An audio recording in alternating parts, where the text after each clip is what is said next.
ये কোথায় নিয়ে যাচ্ছ? हाँ साहब यही शॉर्टकट है। ওহ, এই নতুন গাড়িটাতে চাপার পর থেকে কেমন যেন আটু পাটু লাগছে। ओ सर अभी ठीक हो जाबे। আসলে ये छोटा गाड़ी है तो इसीलिए है तो हम एसी ऑन करे दिच्छी। হ্যাঁ, এগুলো কি? এগুলো তো ওয়াকি টকি বটে। এগুলো এখানে কোথা দিয়ে এলো? इस्माइल ने ये सब भेजा था, बोला था कि गणेश सर को नामिए ये सब पार्टी ऑफिसे लिखे दिस। ও আচ্ছা, গাড়িটাতে ওঠার পর থেকে ছাতির বাঁ দিকটা দমে বাজছে। তুমি গাড়িটা জলদি চালাও। अरे हाँ साहब। হ্যাঁ, আমাকে জলদি যেতে হবে। ছাতির ভেতরটা কেমন যেন পাথর হয়ে আসছে। और कुछ टाइम सर जी অনেক মানুষের রুটি রুজি কেড়ে নিয়েই মাল্টিপ্লেক্স বানাচ্ছেন, আপনাকে তো তাড়াতাড়ি পৌঁছতেই হবে।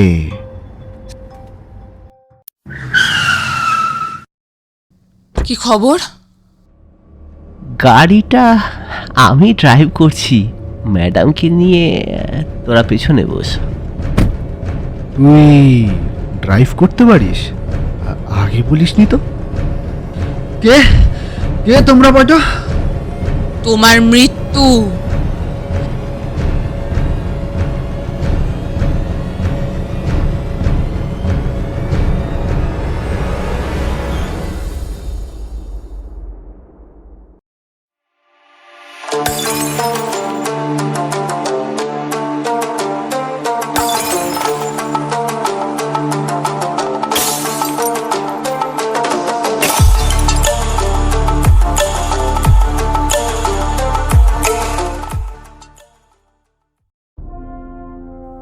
বাংলা অডিও স্টোরির নতুন কিছু সংকলনকে সঙ্গে নিয়ে আমরা গপ্প সপ্পের ঠিক আমাদের চ্যানেলে থাকছে রহস্য, রোমাঞ্চ, অলৌকিক, ভালোবাসা ইত্যাদি বিভিন্ন সাহিত্য রসের সম্ভার। গপ্পসপ্পের থেকে আজকের পরিবেশনা ভিক্টর ব্যানার্জির লেখা চোট, আ স্টোরি অফ রিভেঞ্জ। আমাদের এই গল্পটি প্রকাশিত হতে চলেছে 2টি খণ্ডে। সকল শ্রোতাদের অনুরোধ, গল্প শুনে কেমন লাগলো তা অবশ্যই কমেন্টে জানান। লাইক, শেয়ার এবং সাবস্ক্রাইব করে গপ্পসপ্পের থেকে পাশে থাকুন। শুরু হচ্ছে গপ্প সপ্পের ঠেকের আজকের পরিবেশনা চোট, আ স্টোরি অফ রিভেঞ্জ, প্রথম পর্ব।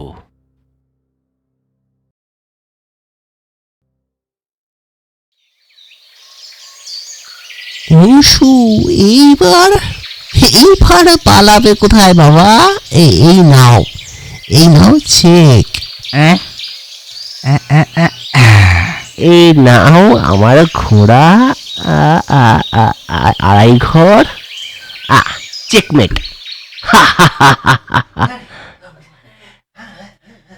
বাইরে আবার কারা? হ্যাঁ, কারা হাঁকটা করে? জেঠু জেঠু, তোমাকে ওই কাকুগুলো ডাকছে। হ্যাঁ যাই বাবা যাই।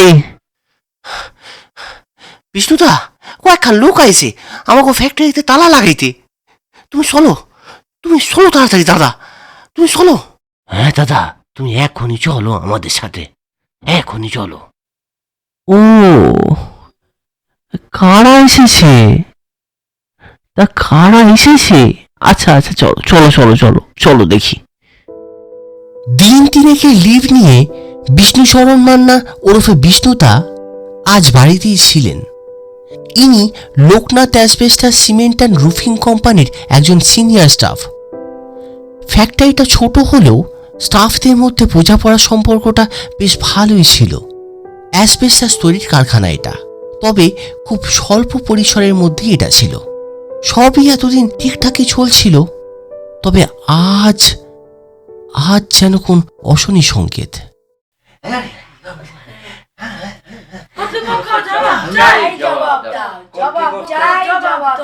পরিবেশ বাঁচাতে দূষণ রুখতে,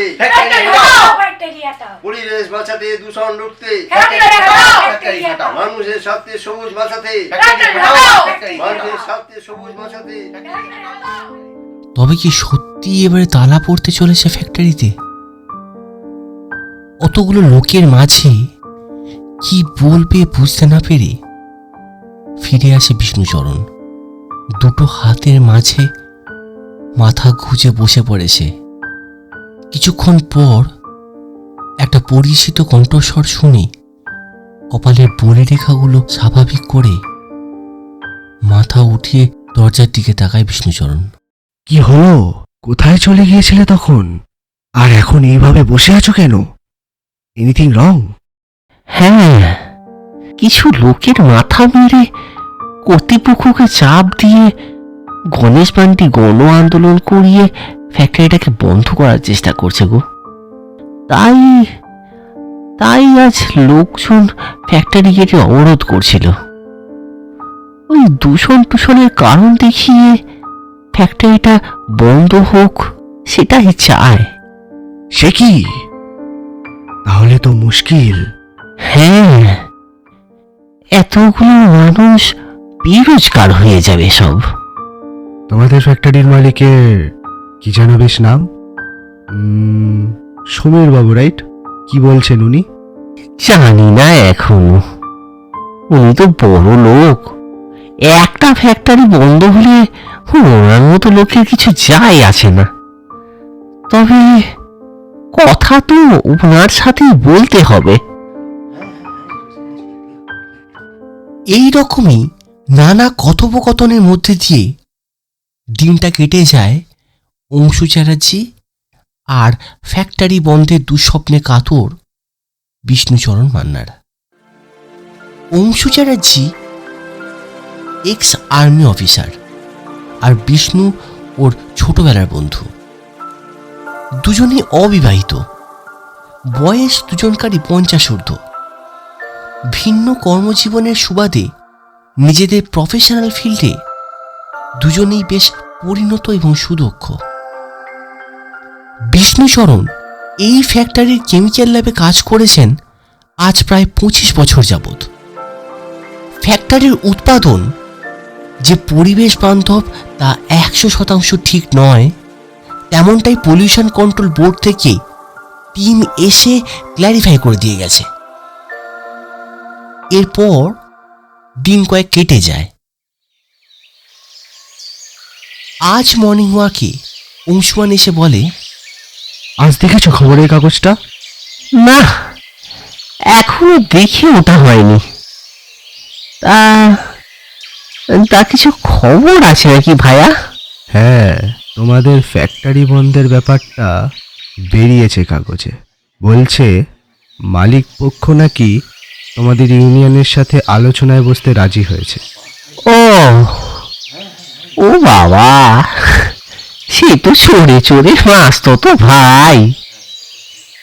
4 দলের ইউনিয়ন ফ্যাক্টরি বন্ধের জন্য সেই তো কলকাঠি নাড়ছে। সত্যি দেশটার খুব খারাপ অবস্থা। কথা বলতে বলতে ওরা শম্ভুদার চায়ের দোকানে দুটো চা অর্ডার দিতে যাবে, ঠিক এমন সময় অংশু চ্যাটার্জি লক্ষ্য করে একজন বছর 50-এর মহিলা খুব দ্রুত পায়ে হেঁটে যাচ্ছেন। তবে এই হাঁটা ও রোজের প্রাতঃভ্রমণের হাঁটা নয়, কিছুটা অস্বাভাবিক, বেশ কিছুটা ছোটা বা তাড়াহুড়ো করার মতো।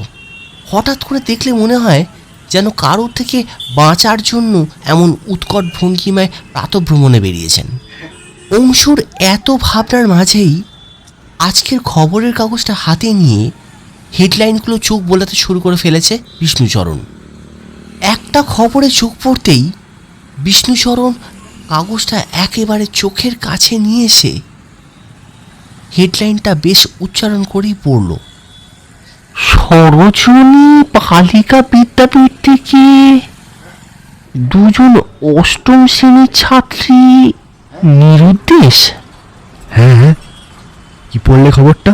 হ্যাঁ, এই কাগজে লিখছে আমাদের এই সরোজিনী বিদ্যাপীঠের একজোড়া ছাত্রীকে স্কুলে আসার পথে একটা দেখা গিয়ে আর নাকি খুঁজে পাওয়া যাচ্ছে না।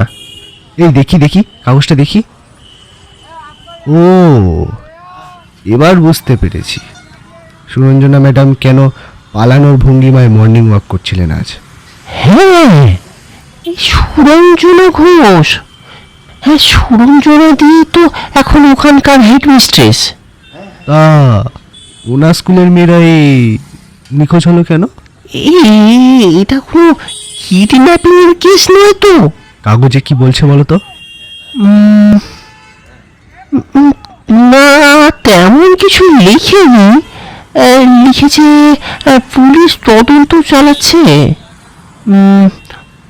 অংশু, তুই তো আর্মিতে কাজ করতিস, তোর পুলিশ লাইনে কোনো সোর্স আছে?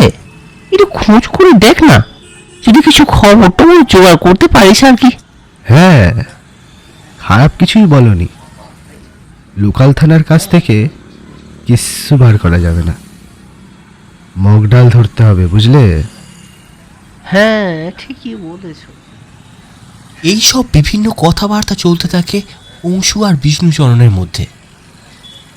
ওরাও চায়ের দোকান ছেড়ে নিজেদের বাড়ির উদ্দেশ্যে রওনা দিতে যাবে, ঠিক এমন সময় উল্টো দিকে রাস্তায় দেখতে পায় কারখানার ইউনিয়ন নেতা আনন্দকে। ওর এক সাকরেত কার্তিকের সঙ্গে কোনো বিষয়ে গভীর আলোচনা করতে করতে এলাকার একটা পরিচিত গলিতে ঢুকে যায়। যদিও গলিপথটা বহু বছর ধরেই কেউ আর ব্যবহার করে না তেমন, কেননা সেটা বেশ খানিকটা দূরে গিয়ে একটা পুরো ভাঙাচোরা শিপিং ইয়ার্ডে ধাক্কা মারে। ইংরেজ আমলের ব্যবহার করা শিপিং ইয়ার্ড এটা, যেটা প্রায় ৬০-৬৫ বছর ধরে ব্যবহারহীন অবস্থায় পড়ে আছে। কিছু সাত পাঁচ চিন্তা না করে অংশু চ্যাটার্জি বিষ্ণুকে দাঁড়াতে বলে ওদের পিছু নেয়। যদিও অল্প কিছুটা সময় পরেই আবার ফিরে আসে এবং বিষ্ণুকে বলে, বুঝলে বিষ্ণু, ব্যাপারটা বেশ গোলমেলে। দুটো ঘটনার মধ্যে নিশ্চয়ই কোনো না কোনো কানেকশন আছে, আর সেটাই আমাকে খুঁজে বার করতে হবে। হ্যাঁ অবশ্য, তুমি না, মানে আমরাই পারবো। হ্যাঁ, যজ্ঞের প্রধান হোতার মুখোশ টেনে খুলে আসল মুখকে সবার সামনে আনতে আমরাই পারবো। ওদের কথা শেষ হতে না হতেই ওরা একটা মাইকে বলা অ্যানাউন্সমেন্ট শুনতে পায়। সুখবর সুখবর সুখবর, আগামী 25শে জুলাই রবিবার রেল স্টেশন মোড়ে মাননীয় এমএলএ মহাশয় গণেশ পাণ্ডের সভা। উক্ত অনুষ্ঠানে এলাকার সকল মানুষের জন্য আসতে চলেছে এক সুখবর, তাই এলাকার সকল মানুষজনকে দলে দলে উপস্থিত থাকার জন্য অনুরোধ করা হচ্ছে। সুখবর সুখবর সুখবর।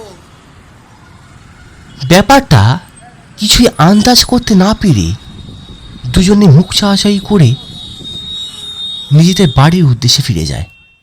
অন্যদিকে সরোজিনী বিদ্যাপীঠে চোখে পড়ে এক অপরিচিত ছবি। এই যে সুরঞ্জনা ম্যাডাম অন্যান্য অ্যাসিস্ট্যান্ট শিক্ষকদের সঙ্গে মিটিং অ্যারেঞ্জমেন্ট করে নিজেই প্রায় চুপ। বর্তমান পরিস্থিতি নিয়ে তার নিজের কিছু বলার বা বোঝার মানসিকতা নেই।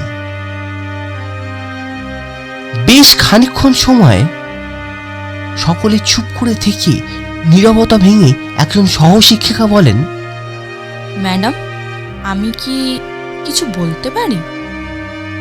হ্যাঁ, বলুন। বলছিলাম ম্যাডাম, মুক্তিপঞ্চে মেয়ে দুটির গার্জেনের সঙ্গে কি কেউ যোগাযোগ করেছে? আপনি কি জানেন কিছু? না, তা যদি হতো তাহলে 24 ঘন্টার মধ্যেই কিছু জানা যেত। আজ প্রায় 48 ঘন্টা কেটে যাবার পরেও পুলিশ নীরব। থানায় ফোন করলে তদন্ত চলছে, কোনো খবর হলে ঠিক জানানো হবে, এই বলে ফোন কেটে দেয়। আপনাদের সকলের কাছে আমার অনুরোধ, স্কুলের পড়াশোনার পরিবেশটাকে অক্ষুণ্ণ রাখুন। আমাদের সমস্ত বিষয়টা প্রশাসনকে সামনে রেখেই এগিয়ে নিয়ে যেতে হবে।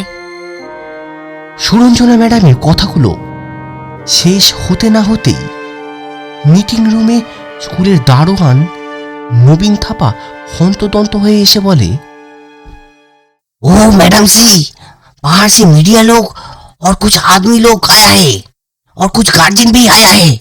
बहुत चेंचामेची कर रहा है और ईट पाटकर छोड़ रहा है। সাথে সাথে সুরঞ্জনা ম্যাডামের টেবিলে রাখা ফোনটা বেজে ওঠে। হ্যালো, সরোজনী বিদ্যাপীঠের এইচএম এর সাথে কথা বলছি। আমরা এবিডি নিউজ থেকে বলছি, স্কুলের গেটটা খুলে দিন। আমরা ভেতরে এসে আপনাদের সাথে কথা বলতে চাই আর মানুষের সামনে তুলে ধরতে চাই সরোজনী বিদ্যাপীঠের এই অধঃপতন। মানুষ জানতে চাইছে আপনি থাকতে স্কুলের ছাত্রীদের সিকিউরিটির এই হাল কেন? স্কুলের গেট খুলে আমাদের ভেতরে আসতে দিন। এই পরিস্থিতিতে তিনি কি করবেন কিছু বুঝতে না পেরে লোকাল থানায় ফোন করেন। মিডিয়ার সঙ্গে অল্প কিছুক্ষণ সময় ব্যয় করে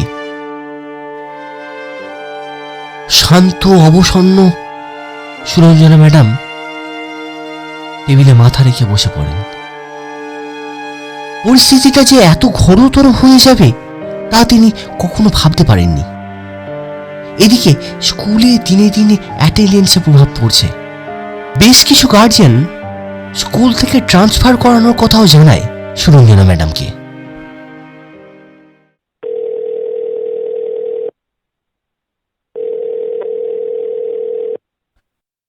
হ্যালো বিষ্ণু, তুমি কালকে 6টা নাগাদ পার্কে চলে এসো, আমি তোমার সাথে ওখানেই দেখা করে নেব। কেন, কি হলো আবার? সকালে কলিং বেল বাজালে ঘুমের ব্যাঘাত হবে নাকি হে? ব্যাঘাত কেন হবে ভাই, কালকে তবে দেখা হচ্ছে। বেশ, তাহলে পার্কেই দেখা হচ্ছে। ফোনটা কেটে যাওয়ার পরেও রাত্রে খাবার খেয়ে শুয়ে কিছুতেই দু চোখের পাতা এক করতে পারল না অংশু। সেদিন আনন্দ আর কার্তিকের পিছু নিয়ে যা শুনেছে সেটা নিজে চোখে তাকে দেখতেই হবে। তা না হলে গণেশ পান্ডির আসল চেহারাটা সকলের সামনে আনা যাবে না। রাত 3:30 নাগাদ একটা চাদর মুড়ি দিয়ে টর্চ হাতে বেরিয়ে পড়ল অংশু। সেই ভাঙাচোরা শিপিং ইয়ার্ডের গলিতে কিছুটা গিয়েই সামনের এলাকায় কিছু ছোট ঝোপঝাড় পেরিয়ে একটা ভাঙাচোরা দরজা দেখল অংশু।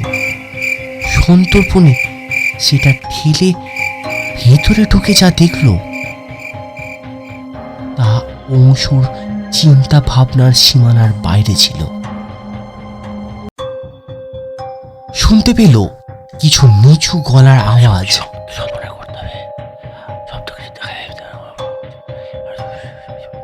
যা আসছে পাশের ঘর থেকে। অংশু পা টিপে টিপে জানলার কাছে গিয়ে দেখল কার্তিক আরো কিছু লোকের সাথে টেবিলের ওপর রাখা একটা কাগজের ওপর হাত রেখে কিছু বোঝাচ্ছে। মোবাইলের ক্যামেরা দিয়ে কয়েকটা ছবি নেওয়ার পরেই অংশু টের পেল কারা যেন ভারী কিছু জিনিস টেনে হিঁচড়তে হিঁচড়তে ঘরের একদিক থেকে অন্যদিকে নিয়ে যাচ্ছে। অংশু একটু তাড়াহুড়ো করে সেখান থেকে বেরিয়ে পড়ে। বাইরে একটা ঝোপের মধ্যে নিজেকে আড়াল করে মোবাইল ক্যামেরাতে পুরো ব্যাপারটা ভিডিও করে। এদিকে ভোরের আলো আস্তে আস্তে ফুটতে শুরু করেছে। খুব বেশিক্ষণ থাকা এখানে সেফ হবে না চিন্তা করে অংশু বেরিয়ে পড়ে। পার্কে ঢুকতে ঢুকতে প্রায় 6:30 বেজে যায়। ততক্ষণে বিষ্ণুচরণ পার্কে এসে হাজির। আমাকে 6টায় আসতে বলে নিজের ব্যাপারটা। তা ভাইয়া কোথায় ছিলে? আরে বলো না, সে গিয়েছিলাম এক জায়গায়, সেসব বলবো খন তোমাকে। তোমার ফ্যাক্টরির কি খবর বলো? ইউনিয়নের ছেলে ছোকরাগুলোর কাছ থেকে শুনলাম মালিক নাকি ইউনিয়নের পক্ষের সঙ্গে আলোচনায় বসেছে। পলিউশন কন্ট্রোল বোর্ড থেকে নাকি নোটিশ পাঠিয়েছিল, ফ্যাক্টরি পলিউশন কন্ট্রোল না করতে পারলে মালিককে নাকি হাজতে যেতে হবে। আর নাকি আরো টাকা পয়সা অনেক জরিমানা দিতে হবে। তাই মালিক পক্ষ আর চায় না এই ফ্যাক্টরি রাখতে। তাই বিদেশি কোন কোম্পানিকে জমি জায়গা ফ্যাক্টরি সহ সব তুলে দেবে, তারা ভেঙে গুঁড়িয়ে দিয়ে এই জায়গাতে মাল্টিপ্লেক্স বানাবে।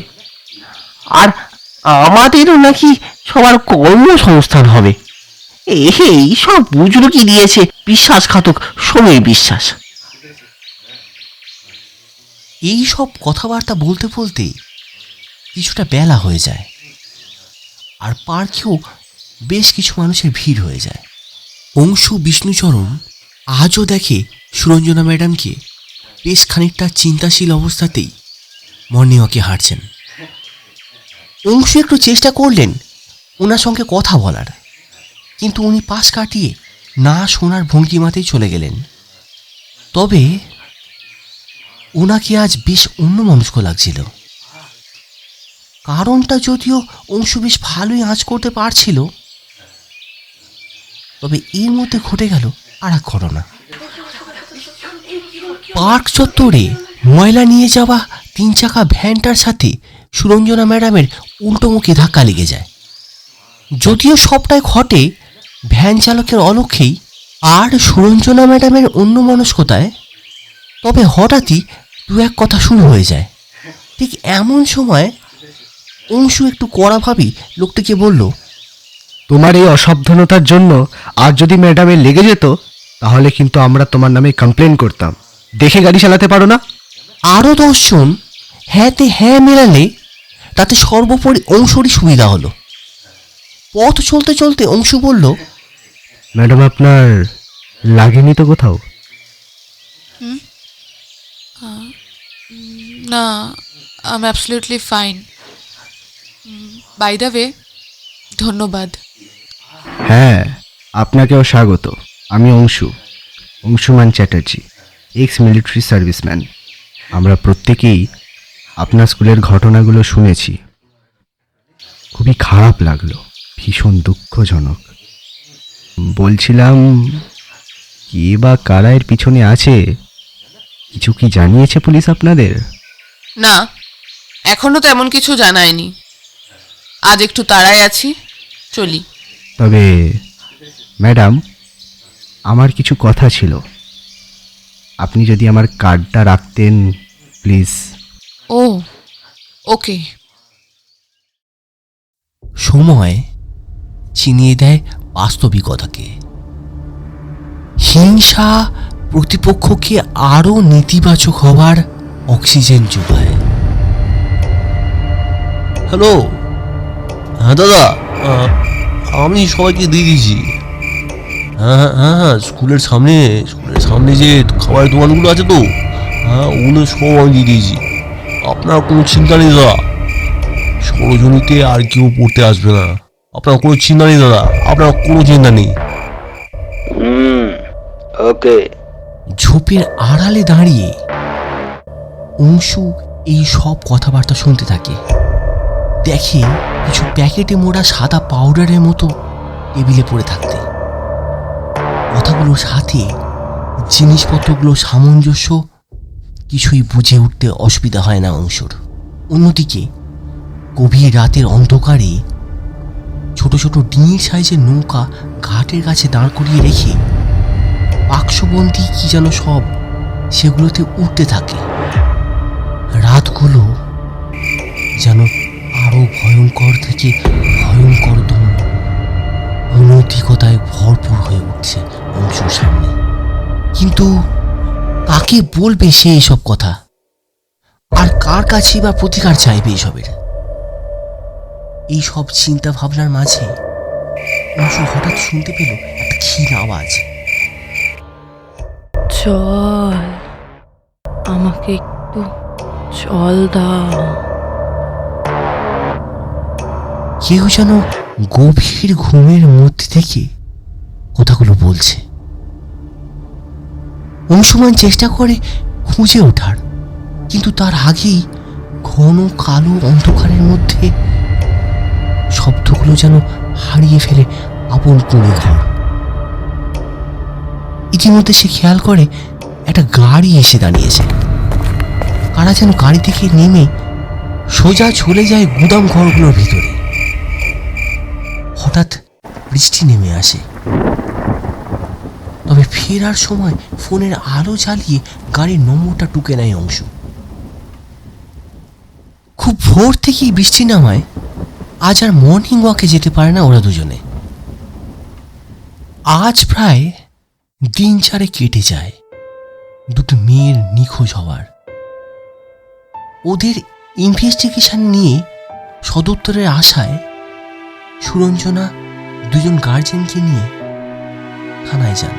তবে দীর্ঘক্ষণ দাঁড়িয়ে থেকেও থানার ওসির সঙ্গে ওনাদের সাক্ষাৎ হয় না। হতাশ হয়ে ফিরে আসেন স্কুলেই। এদিকে স্কুলে এসে শোনেন কিছু মেয়ে অসুস্থ হয়ে পড়েছে।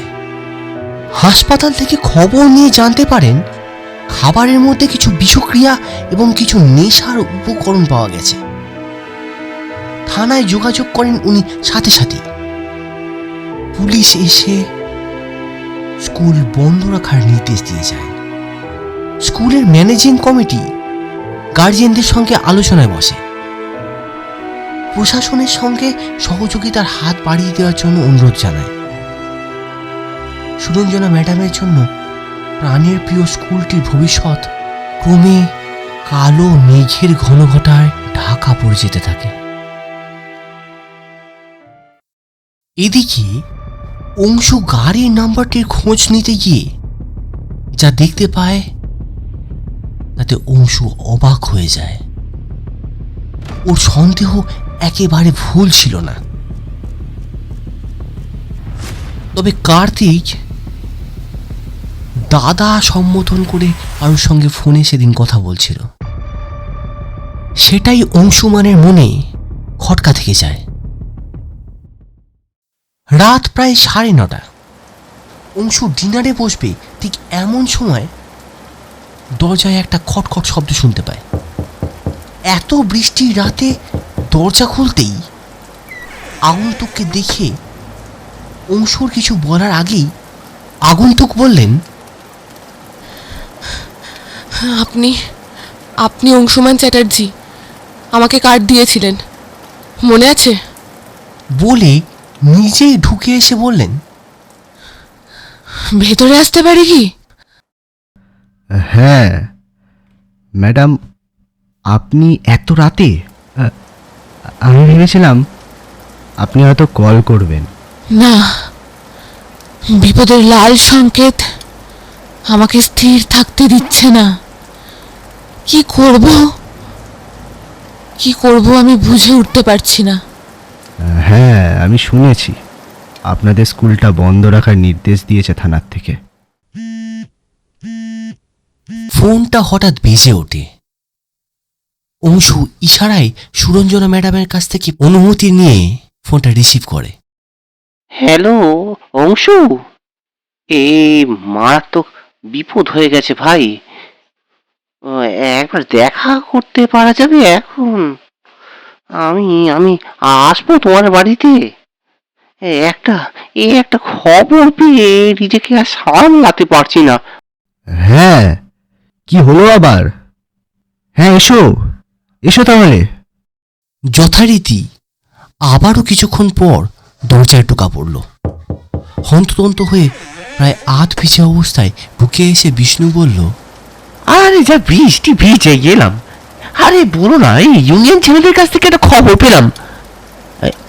আপনি সুরঞ্জনা দি, আপনি এই সময় হঠাৎ কিছু কি হয়েছে? এত রাত্রে অংশুমানের বাড়িতে সুরঞ্জনাকে দেখে বিষ্ণুচরণ অবাক হয়ে কথাগুলো বলল। হ্যাঁ, অংশুবাবুর সাথে কিছু দরকারে আর কি। হ্যাঁ হ্যাঁ বিষ্ণু, বলো, কি বলতে গিয়ে যেন থেমে গেলে? হ্যাঁ, মানে ইউনিয়নের ছেলেগুলোর মুখে শুনলাম এই 25শে জুলাই নাকি মিটিংয়ে আমাদের ফ্যাক্টরি গেটটা ভেঙে ফেলার দিনক্ষণ সব ঠিক হয়ে যাবে। আমরা আমরা চিরদিনের মতো কর্মহীন হয়ে পড়ব অংশু। আমরা কিছুভাবে কি আটকাতে পারি না ব্যাপারটাকে? অংশুর চওড়া কাঁধ দুটোকে জড়িয়ে ধরে বিষ্ণুচরণ কিছুটা কাতর সুরে কথাগুলো বলতে থাকে। কিছু তো করতেই হবে ভাই, কিছু তো করতেই হবে। তা ম্যাডাম, আপনি যেন কি বলছিলেন? আমার স্কুলের মেয়েরা একের পর এক অসুস্থ হয়ে যাচ্ছে, কাউকে কাউকে খুঁজেও পাওয়া যাচ্ছে না। কিন্তু এত কিছুর মধ্যেও পুলিশ প্রশাসন কেউ সহযোগিতা করছে না। জানেন ম্যাডাম, আমার মনে হয় এর পিছনে গণেশ মান্ডি লোকটা থাকতে পারে। হ্যাঁ, খারাপ কিছু বলনি বিষ্ণু, কারণ আমার কাছে কিছু ছবি আর ভিডিও ফুটেজ আছে যা আমি ব্যক্তিগত ইনভেস্টিগেশনের মাধ্যমে জোগাড় করতে পেরেছি। হ্যাঁ বিষ্ণুবাবু, আপনি ঠিক কথাই বলেছেন। মাস 6 আগে লোকটা একদিন আমার বাড়িতেও আসে। গণেশ মান্ডি আমাকে প্রস্তাব দেয় স্কুলটার জায়গায় নাকি একটা বড় মাল্টিপ্লেক্স তৈরি করা হবে, সেখানে অনেক বড় লোকেরা আসবে, জায়গাটার নাকি উন্নতি হবে। আমি ওর প্রস্তাবে রাজি না হওয়ায় আমাকে বলে, আপনাকে আমি কিছুদিন সময় দিলাম, আপনি চিন্তা করে দেখুন। তখন আমি বলি, 1 মাস কেন, আপনি আমাকে 100 বছর সময় দিলেও আমার উত্তর নাই থাকবে। আপনি এখানকার লোকাল এমএলএ বলে আপনার সব কথাই আমাকে মেনে নিতে হবে নাকি? দেখুন ম্যাডাম, জায়গাটা আমি লিবই, দরকার পড়লে যদি আঙ্গুলটা বেঁকাইতে হয় বেঁকাইব।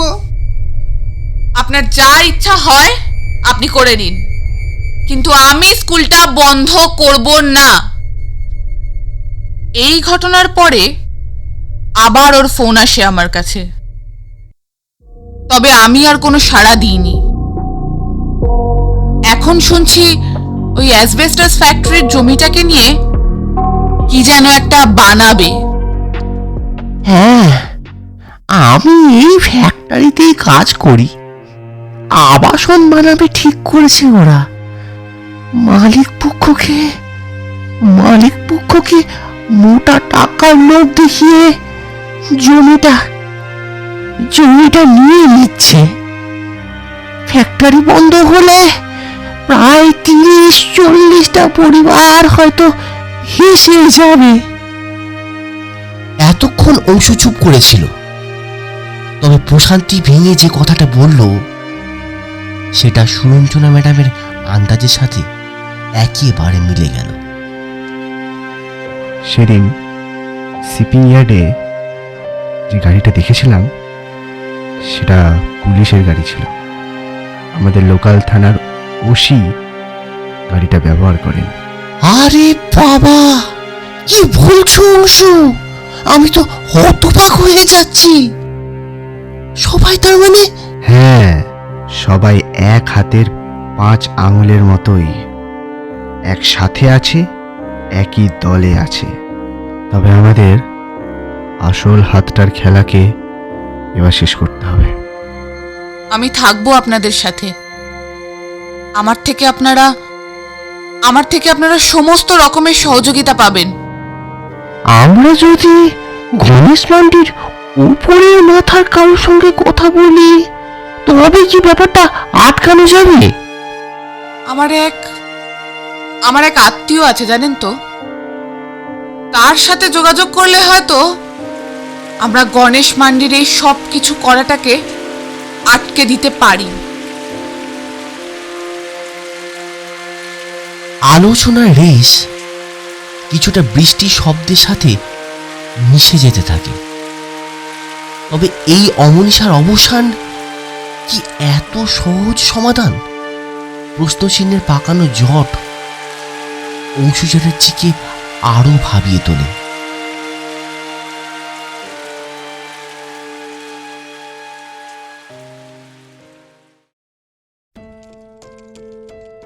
আপনারা এতক্ষণ শুনছিলেন চোট, আ স্টোরি অফ রিভেঞ্জ প্রথম পর্ব। দ্বিতীয় পর্বে কি আদৌ সমাধান মিলবে?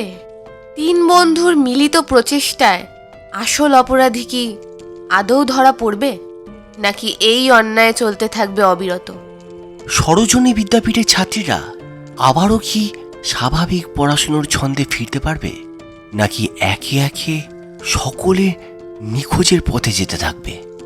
30-40টা পরিবারের রুটি রুজির পথ কি আদৌ খোলা থাকবে, নাকি রাতের অন্ধকারই মিলিয়ে যাবে তাদের জীবন?